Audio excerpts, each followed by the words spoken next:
პროგრამით დასასრულებელი ან დასაკონექტირებული გავაკონექტირებთ საქართველოს ეკრება და ერთი რაღაცა გვაქვს იგივე მასიზდებიან და სამზე. ხო, გავაკეთებთ. ეს საერთაშორისო სტანდარტებში ახალ სტანდარტებში დაგვისიათ.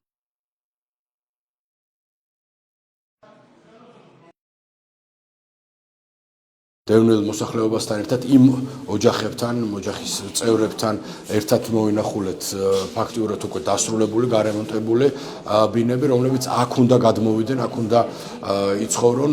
150 ოჯახზე არის გათვალისწინებული ეს კორპუსი და მთლიანად ბორჯომში დევნილთა გასახლების პრობლემა დაიხურება. ბორჯომის მუნიციპალიტეტში არსებულ კომპაქტურ ობიექტებში მცხოვრებ დევნილ ოჯახებთან ერთად მოვინახულეთ ბორჯომში მიმდინარე მშენებლობა, რომელიც დასასრულ ფაზაშია. უკვე მიმდინარეობს შიდა სარემონტო სამუშაოები და მალე დაიწყება კეთილმოწყობის სამუშაოები. დიდი სურვილი და მოლოდინი მქონდა, რომ ბორჯომში დაგვასახლებდნენ და ხდება ესე პროექტი ძალიან მომწონს. რა ვიცი, ხა მე ჩემი მით ფართიც მომეწონა, ჩემი გადასახედიდან და რა ვიცი, კმაყოფილი ვართ. და ველოდებით დიდი სიხარულით და იმედი გვაქვს, რომ შემოდგომისთვის შემოვალთ ახალ ბინებში.